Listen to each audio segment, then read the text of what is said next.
Efésios 3, versículo 14. Nós vamos ler do versículo 14 até o versículo 20. Por essa razão, ajoelho-me diante do Pai, do qual recebe o nome toda a família nos céus e na terra.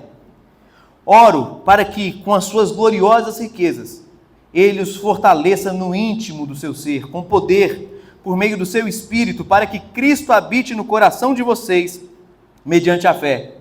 E oro para que, estando arraigados e alicerçados em amor, vocês possam, juntamente com todos os santos, compreender a largura, o comprimento, a altura e a profundidade, e conhecer o amor de Cristo que excede todo conhecimento, para que vocês sejam cheios de toda a plenitude de Deus, aquele que é capaz de fazer infinitamente mais do que tudo que pedimos ou pensamos, de acordo com o seu poder que atua em nós.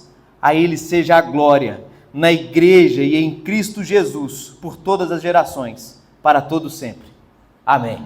Vamos orar? Pai Celestial, nós estamos diante da sua palavra. Nós estamos diante de uma palavra que foi orada. Abre os nossos olhos nessa noite, para que possamos entender a grandeza que é o Senhor, a pessoa maravilhosa que é aquele Deus Todo-Poderoso, triuno, no qual nos apresentamos a Ti, diante da Sua face. Deus, faça com que essa palavra caia no nosso coração e que ela dê frutos a 30, a 60, a 100 por um.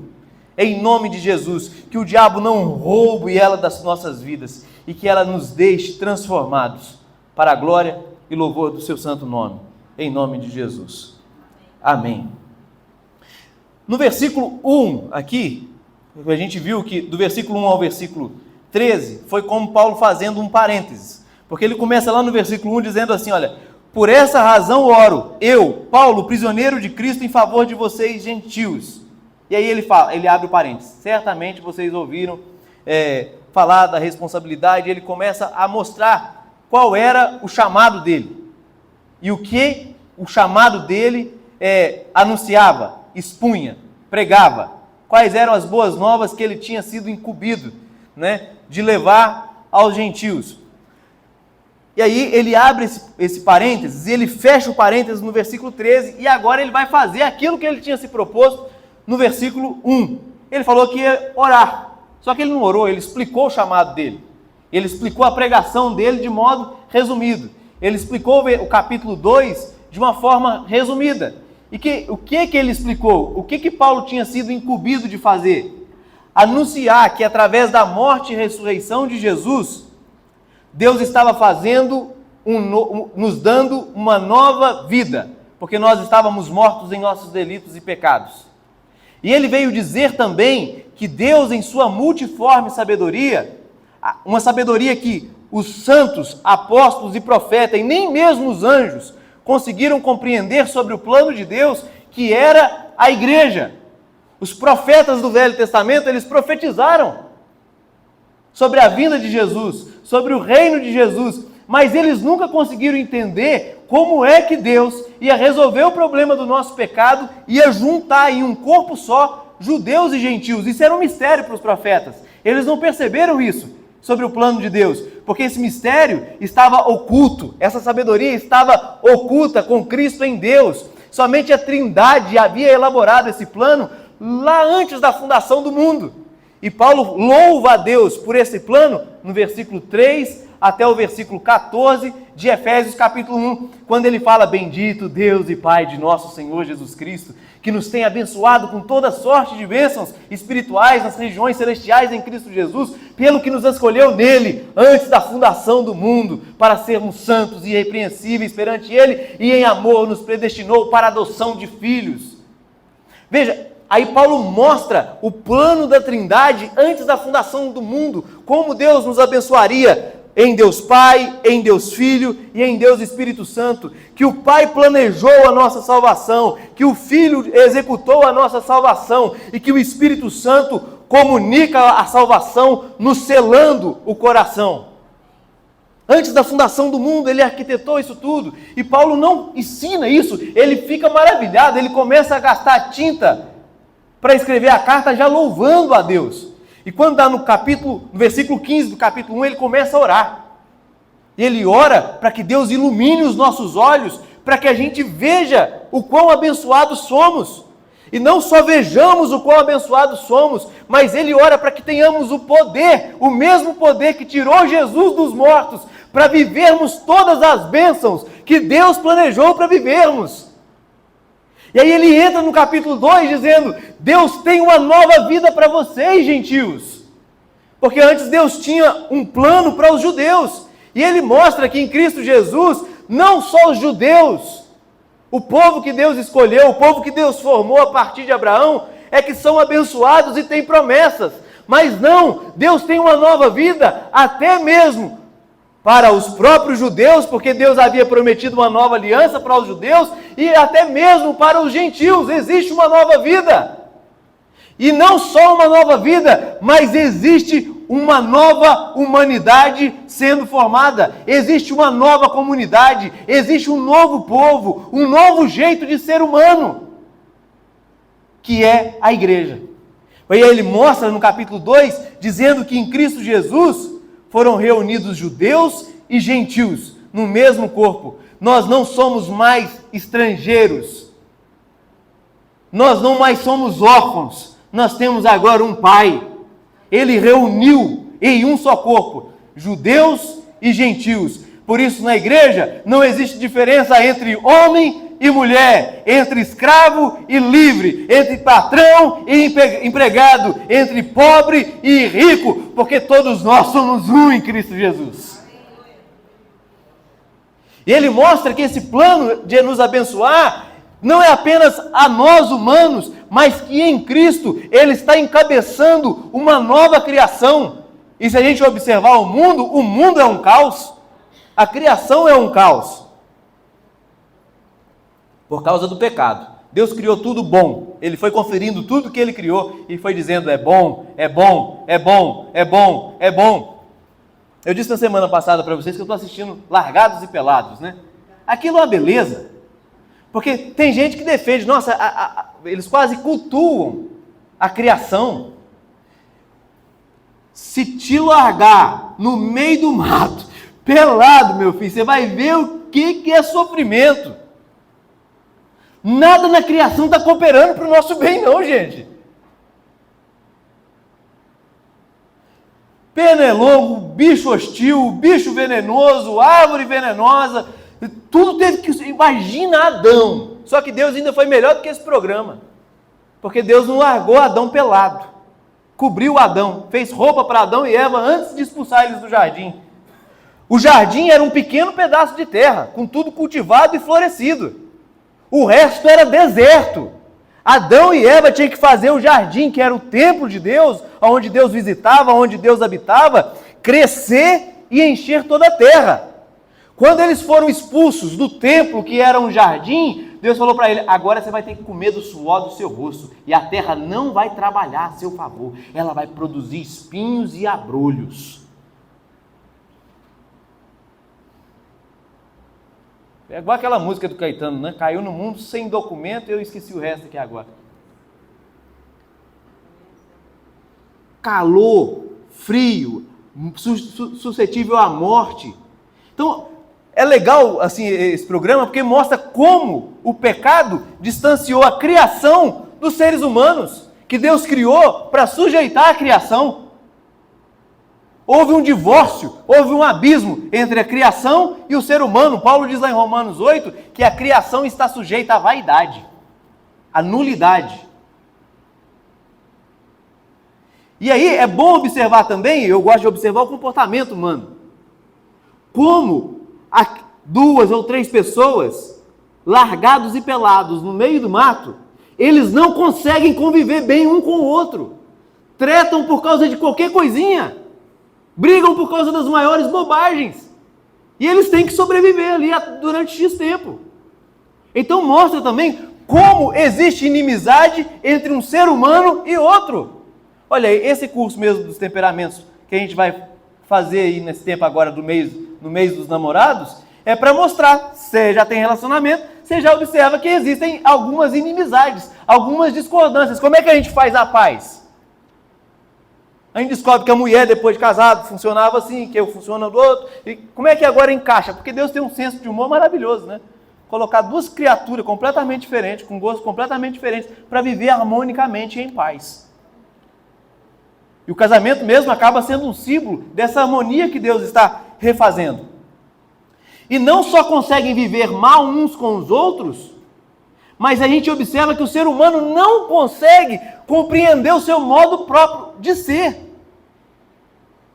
Que a pessoa não se aguenta nela mesma, que ela tem problema com ela mesma e que ela não se conhece. Por isso muita gente participa para ver se ela se conhece, para ver se ela consegue se superar.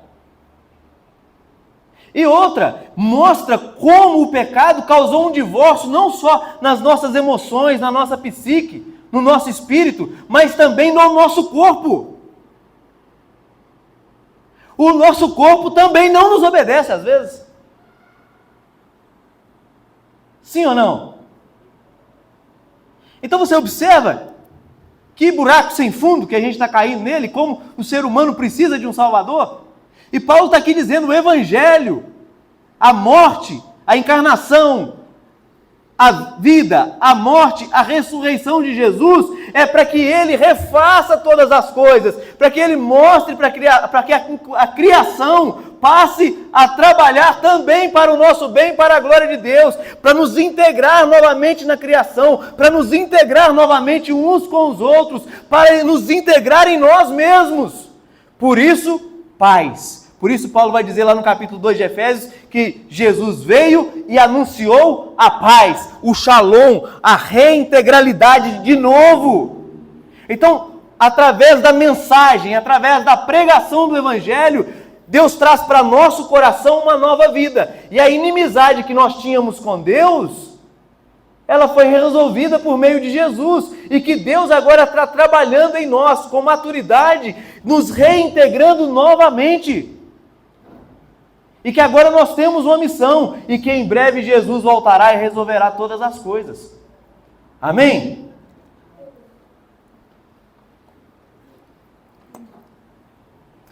Pois bem, então, Paulo está dizendo aqui no versículo 14, por essa causa ajoelho-me diante do Pai. Por que causa, Paulo? Eu acabei de fazer aqui o resumo. Mas eu vou ler para você qual é a causa. Capítulo 2, versículo 19. Portanto, vocês gentios, nós aqui, que cremos em Cristo Jesus, portanto, vocês já não são estrangeiros, nem forasteiros, mas vocês são concidadãos dos santos e membros da família de Deus, edificados sobre o fundamento dos apóstolos e dos profetas, tendo Jesus Cristo como pedra angular, no qual todo edifício é ajustado e cresce para tornar-se um santuário santo no Senhor. Nele, vocês também estão sendo edificados juntos para se tornarem moradas de Deus, por seu Espírito. Qual é o propósito de Deus para a humanidade? Fazer com que a humanidade seja morada de Deus no Espírito. Por isso o jardim do Éden era um templo. Deus habitava com o homem. Então, o que Deus está fazendo por meio da igreja? Reunindo gente de todo tipo, de toda classe social, de toda raça, de toda tribo, de toda nação. Ele está reunindo todo mundo dentro de um mesmo corpo. E a igreja local é como se fosse um microcosmo desse macrocosmo que Deus está realizando. Irmãos, e tudo que Deus faz é maravilhoso, né? Como existem antagonismos.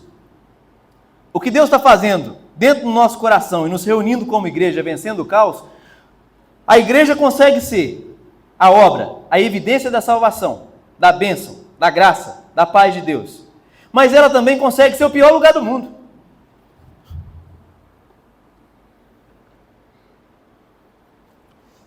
Que isso, pastor? Se benção, está amarrado.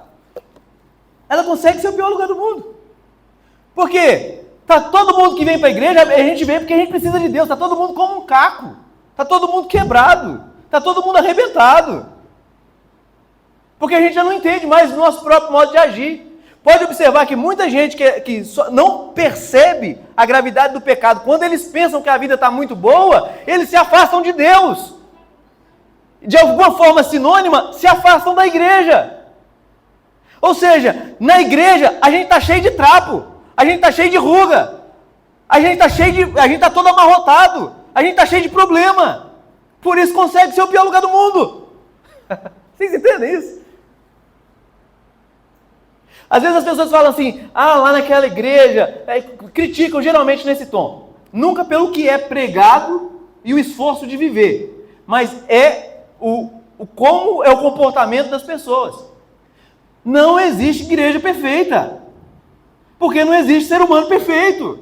E onde se reúnem 2 ou 3, e esses 2 ou 3 aumentam os problemas. Por isso Paulo vai dizer para a igreja, suportai-vos uns aos outros em amor. É suportar mesmo. Perdoai-vos uns aos outros. Por quê? Eu vou te magoar, cara. Você conviver comigo de perto, você vai ver, eu vou te magoar. E você vai falar, você me magoou, e eu vou ter que pedir perdão. Eu vou errar. Só que a gente está todo detonado, a gente está todo arrebentado, e a gente fica esperando a perfeição dos outros que a gente não tem em nós mesmos. Então ninguém pode errar, porque a gente já tece o dedo acusador. Porque a pessoa não foi perfeita, mas não vai ter perfeito mesmo. Vai ter uma comunidade que tem que aprender a se perdoar, se suportar, crescer em Deus, crescer no entendimento do Evangelho e ir amadurecendo pouco a pouco no caminho. Vocês estão entendendo? A gente erra mesmo, mas é interesse de Deus nos amadurecer e fazendo botox na gente, arrumando as rugas da gente, deixando a gente filé mignon, até o dia de Cristo Jesus, que Ele vai buscar uma noiva perfeita. Não tem perfeito, mas tem aperfeiçoamento constante. Amém? Então, vida de igreja é aperfeiçoamento, é crescimento. Então, Paulo está orando por essa causa. Pela causa da igreja. Pela causa da igreja até nos gentios. Que vocês não são mais órfãos. Que vocês não são mais estrangeiros. Que a vida de vocês está coberta de significado, está coberta de propósito. Que ela tem um sentido. Que a nossa pátria não está aqui, a nossa pátria é celestial, que tudo aqui é passageiro, mas que dia a dia o nosso homem interior tem sido renovado, embora a nossa casa terrestre ela vai se desmanchando, ela vai acabando, a gente vai enfrentando lutas e tribulações, contudo o nosso espírito vai se renovando dia a dia, por causa do trabalho que Deus tem feito, de nos tornar a morada dele. Muito legal aqui, como é que foi, né? Os meninos cantaram, é ótimo dizer meninos, né? Cantaram atraídos por tua presença. Depois o Nude veio e orou e ainda fez um apelo ali para que a gente seja cada vez mais atraído. E toda a oração de Paulo aqui, que a gente vai ver mais pedaços dessas orações nas próximas semanas, é tudo para que se tenha intimidade com o Todo-Poderoso. O Deus Todo-Poderoso, o Criador dos céus e da terra, Ele planejou algo maravilhoso para ter intimidade com a igreja dEle, para ser glorificado na igreja dEle, apesar da igreja dEle. Os anjos olham para nós e falam, aquele pau ali é torto, tortinho da Silva Sauro, aquela madeira ali não tem solução para ela. Pois é, mas Jesus é carpinteiro, Ele tem jeito, e aí na hora que Ele pega e molda-nos na imagem de Jesus, os anjos falam, a gente achou que não tinha solução não, e aí eles ficam maravilhados com o poder de Deus, de nos transformar na imagem do Filho dEle, tudo por meio da intimidade, e a intimidade que Ele quer conosco custou caríssimo, para Ele, custou morte, foi preço de sangue derramado por mim e por você. Então Ele desceu lá dentro do nosso caos, lá dentro da nossa bagunça e triunfou sobre ela, ressuscitando ao terceiro dia e está vencendo a nossa bagunça, está vencendo o nosso caos, está vencendo as forças espirituais da maldade, as forças caóticas do cosmos, todo dia. A imagem que eu amo ela, né? A visão de Daniel, quando ele vê aquela pequena pedrinha descendo dos céus, aquela pedrinha que nunca tinha sido manipulada por mão humana nenhuma, vai e cai no pé daquela estátua, que representava o poderio, o Império Romano e os outros impérios todos que tiveram, simbolicamente dizendo todos os poderes, todos os principados, todas as potestades. as forças do caos, as forças da maldade, as forças da desordem. Aquela pequena pedrinha cai no pé da estátua e desmancha aquela estátua todinha. E a pedrinha começa a crescer, crescer, crescer, crescer, crescer, enche o mundo todo e se torna uma grande montanha. Como é que a presença de Deus está crescendo no mundo através da intimidade dele, reunindo pessoas de todas as tribos, nações, línguas e raças na igreja. A presença de Deus, a intimidade de Deus está crescendo no mundo inteiro. E daqui a pouco o evangelho vai ser pregado em todas as nações. Então será o fim dessa época que já está se envelhecendo tal como veste, e tudo, absolutamente tudo será novo.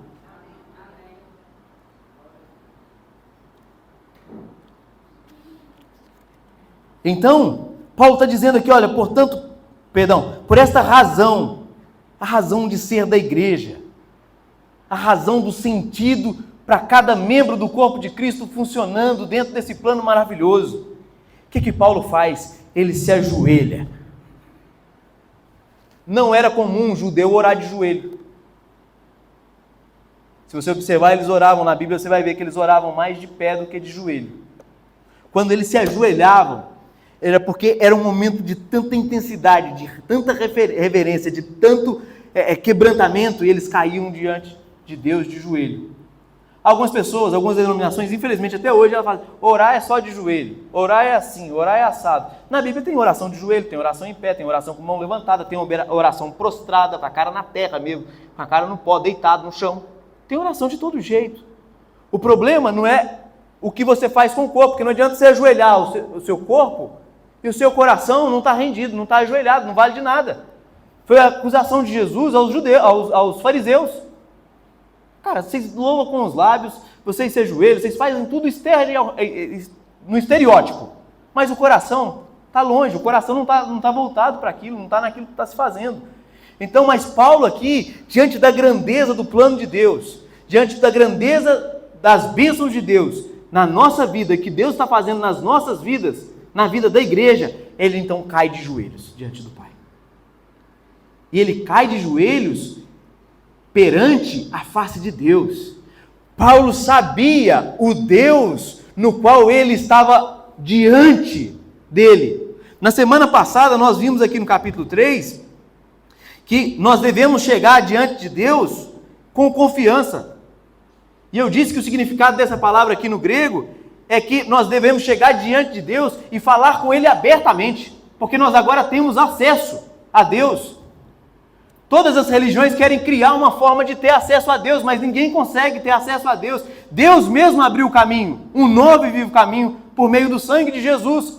E agora o caminho está livre, a gente pode entrar na presença de Deus, a gente pode estar perante a face de Deus e falar com Ele todas as coisas abertamente. E Paulo, observando o plano de Deus, as bênçãos de Deus, ele cai diante da face de Deus, no qual ele pode falar abertamente, porém não sem temor. A gente pode abrir o nosso coração, porém não sem temor. E Paulo está coberto com temor. Por essa razão, ajoelho-me diante do Pai, do qual recebe o nome toda a família nos céus e na terra. Quem é esse Deus no qual Paulo está orando? Lá em Isaías 40, versículo 25, Deus pergunta assim para o povo: com quem vocês vão me comparar? Quem se assemelha a mim? Pergunta o santo. Ergam os olhos e olhem para as alturas. Quem criou tudo isso? Aquele que põe em marcha cada estrela do seu exército celestial, e a todas chama pelo nome. Tão grande é o seu poder e tão imensa a sua força, que nenhuma delas deixa de comparecer. Daqui a pouco, se tiver bastante estrela no céu, na hora que você sair daqui, olha um pouquinho para o céu. Olha a quantidade de estrelas. Deus sabe cada uma delas. Ele criou cada uma delas. Deus sabe cada grão de areia que existe nesse mundo. Deus diz que esse mundo, o cosmos, para Ele, é como se fosse uma gotinha de água caindo num balde. Tamanho a grandeza, tamanho o poder de Deus. E o povo aqui em Isaías 40 estava dentro de uma cultura pagã, que eles pensavam que os planetas, a astrologia, cada planeta representava um deus, e esses deuses governavam a Terra. E Deus diz para eles: não, todos eles estão em marcha, porque eu os coloquei em marcha. Eu dei um propósito para cada um deles. Paulo se ajoelha diante desse Deus, o Pai que criou os céus e que criou a terra, e que sabe todo ser que respira, que não respira. Ele chama cada um deles pelo nome, tanto os seres humanos, quanto os seres celestiais, os anjos. Paulo está diante desse ser, do qual toda a identidade de cada ser que existe, existe porque ele criou. Apocalipse 4:11, no momento de êxtase, no momento de adoração, reunido anjos e a igreja, os santos, eles adoram dizendo: aquele que está sentado no trono, seja glória, poder, sabedoria, riqueza, o louvor, pelos séculos dos séculos, porque todas as coisas ele criou e por causa da sua vontade vieram a existir e foram criadas. Você não é um estrangeiro nesse mundo, Deus te criou com um propósito. Ele sabe o seu nome. Talvez o nosso nome agora, meu nome, olha que nome lindo, José Elismar. Quantos fracassos, quantas fraquezas, quantas imperfeições, quantas limitações, quantos pecados existem nesse ser que é chamado de José, de Júnior, de Zezinho, de Juninho.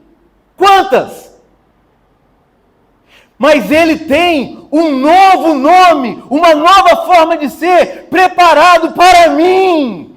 A Bíblia diz que ele tatuou o meu nome na sua mão, e que da sua mão ninguém vai me tirar. E que eu não serei mais conhecido pelas minhas fraquezas, pelas minhas limitações, pelos meus pecados, e eu serei conhecido como por Deus eu sou conhecido. Hoje eu vejo em espelho uma imagem ofuscada, uma imagem que eu não consigo entender, mas então eu verei face a face. A minha vida, a sua vida, a nossa vida está segura com Cristo em Deus. A nossa identidade está diante ou no Pai, que chama todos aqueles nos céus e na terra. E mais, nós somos conhecidos, esse é o desejo de Paulo, não apenas pelo nosso nome, mas ele colocou o seu nome, o nome impronunciável, o Deus Todo-Poderoso, Criador dos céus e da terra, Redentor de todas as coisas. Nós não podemos ser chamados pelo nome dos nossos fracassos, pelo nome dos nossos traumas, pelo nome das nossas tristezas, pelo nome das nossas vaidades. Nós somos chamados pelo nome do Deus Todo-Poderoso. Por isso Paulo vai dizer lá em Filipenses 2, quando ele fala da humilhação de Cristo, um hino de Cristo, ele diz que ele obedeceu até a morte, que ele assumiu forma de servo, e foi obediente até a morte, e morte de cruz, pelo que também Deus, o Pai, o exaltou sobre toda maneira, e lhe deu o nome que está acima de todo nome, para que todo joelho se dobre ao senhorio de Jesus Cristo, para a glória do Pai. Nós somos chamados não mais pelo nosso nome, pelo nosso patriotismo, pela nossa família. Existe um nome que é sobre o nome da nossa família, existe um nome que é sobre o nome dos nossos fracassos, das nossas misérias, das nossas limitações, das nossas dificuldades, dos nossos traumas. Existe um nome que é sobre todo nome, e todo joelho, como Paulo está fazendo aqui, há de se dobrar, e toda língua há de confessar: Jesus Cristo é Senhor, para a glória e louvor de Deus. Os nossos fracassos, todos que têm nome, eles darão glória ao senhorio de Cristo. O cristão, de fato, é esse ser que não se dobra diante de nada e de ninguém, só se dobra diante do Pai, que deu a Jesus o nome que está acima de todo nome. Por isso os cristãos vão ser sempre tidos como pessoas perigosas. Por isso até hoje perseguem judeus, porque eles têm um único Deus verdadeiro e não abrem mão do único Deus verdadeiro.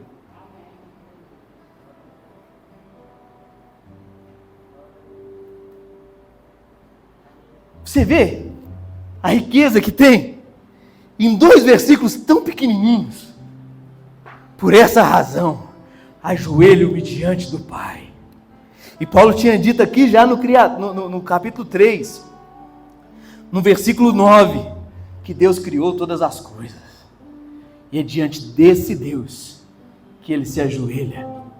É diante da face desse Deus que criou todas as coisas. Esse Deus que conhece o nome de todas as coisas, nos céus e na terra, as visíveis e as invisíveis, é somente a Ele que a gente se dobra. E esse Deus colocou sobre os nossos ombros, sobre o nosso ser, o seu nome, o seu nome, o seu nome, o seu nome. Você não é conhecido, e é isso que Paulo está querendo colocar na nossa cabeça aqui. Você não vai ser conhecido como simplesmente sendo tagarela, como simplesmente sendo aquele que é irresponsável, como simplesmente sendo aquele que é órfão, como sendo aquele que é feio, como sendo aquele que é magro, que é gordo, que é alto, que é baixo, que é pobre, que é rico. Não, nada disso te define. O que te define é o nome de Deus, do Deus incriado, do Deus perfeito, infinito, todo-poderoso. O que te define é a obra de Jesus e o que Jesus está fazendo em você e fará por meio de você. Aleluia!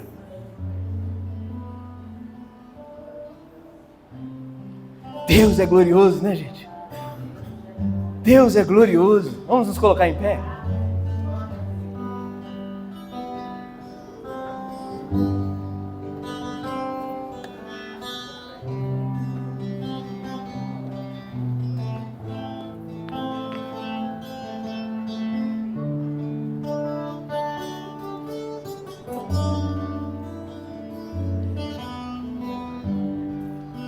Na semana que vem a gente vai ver quem ora.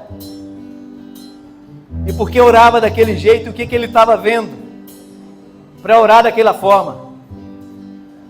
A gente vai ver as riquezas gloriosas, nas quais Paulo ia lá com o seu cartão e sacava, orando, intercedendo pela igreja. E aí a gente vai ver como a intimidade de Deus produz força, produz poder, produz graça.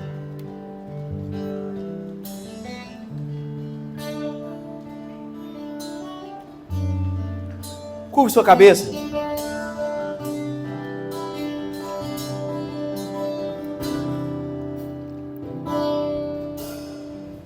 Pai Celestial, é diante de Ti que estamos. Quantos de nós muitas vezes nos sentimos órfãos, nos sentimos abandonados, nos sentimos sozinhos, muitas vezes até rodeado de pessoas, mas se sentindo sozinhos. Obrigado, Deus, porque é diante de Ti que estamos. E o Senhor tão grandioso, misericordioso, maravilhoso, excelso e sublime, quis nos definir pelo Seu nome. Nós que estávamos afastados, nós que estávamos estranhos às Suas promessas, o Senhor nos quis trazer para perto e falar: as Suas trevas, o Seu caos, a sua soberba, a sua religiosidade, os seus medos, os seus traumas não te definem mais. Eu coloco sobre você o meu nome e te refaço na imagem do meu Filho Jesus. Por isso podemos levantar livremente nossas mãos nessa noite, porque o Senhor tem nos feito exatamente Sua imagem, conforme a Sua semelhança. O Senhor nos predestinou antes da fundação do mundo, para que fôssemos santos, totalmente separados do caos caótico. Obrigado, Deus, porque por meio da sua igreja, o Senhor tem zombado de principados e potestades, porque o nome que venceu, o ser que venceu principados e potestades, é por esse nome que somos chamados.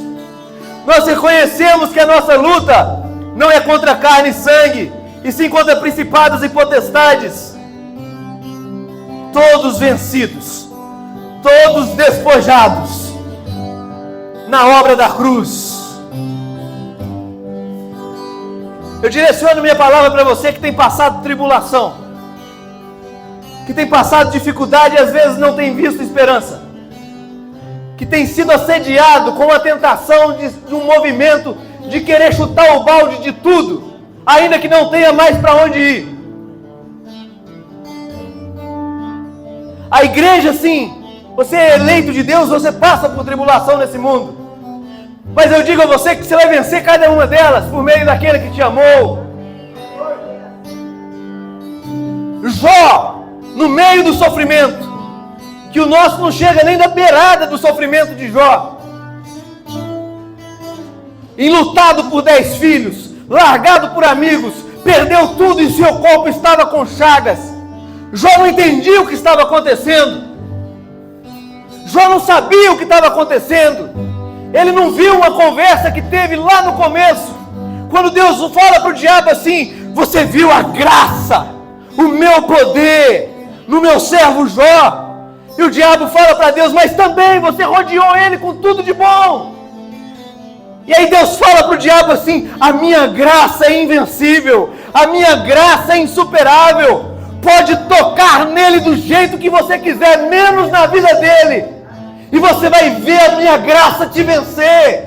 Jó não sabia que no meio do sofrimento, no meio da luta, no meio da tribulação, no meio do luto, o pé chagado dele, o pezinho doente dele, estava pressionando a cabeça da serpente com a graça de Deus, mostrando para o diabo que aquele que é eleito de Deus, nada o separará do amor de Deus que está em Cristo Jesus. Não é a tribulação, não é a fome, não é a nudez, não são as dívidas, não é o perigo, não é a espada, não são as coisas do presente, nem do futuro. Nada, nada, nada, nada nos separará do amor de Deus que está em Cristo Jesus, nosso Senhor. Talvez você esteja passando tribulação e não perceba. Enquanto você se mantém em fé, enquanto você se mantém fiel, confiante na graça de Deus, o poder de Deus está de novo humilhando principados e potestades e declarando nas regiões celestiais a vitória de Deus, a vitória de Deus, a vitória de Deus. Receba de Deus força. Você é chamado pelo nome de Deus. Você é chamado pelo nome de Deus. Você é chamado pelo nome de Deus para pisar serpentes e escorpiões, e nada, absolutamente nada, te causará dano. Levante suas mãos e adore o Senhor.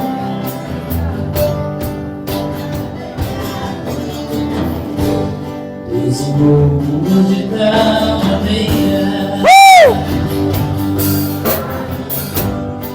que você viu conhecendo. Aleluia! Para que todo aquele que ele crê tenha vida eterna.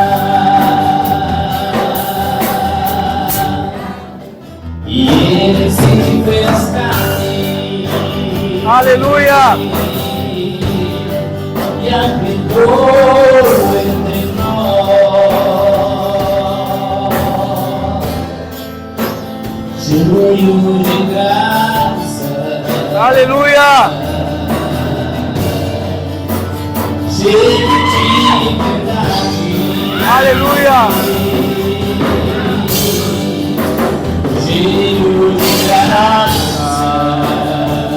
Aleluia! cheio de verdade. Obrigado, Senhor, pela tua graça. E o seu nome é Jesus. Aleluia! E o seu nome é Jesus. O seu nome é Jesus.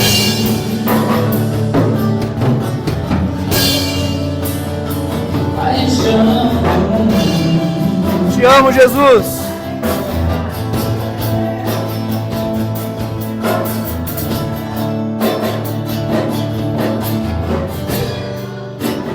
Não nos roubou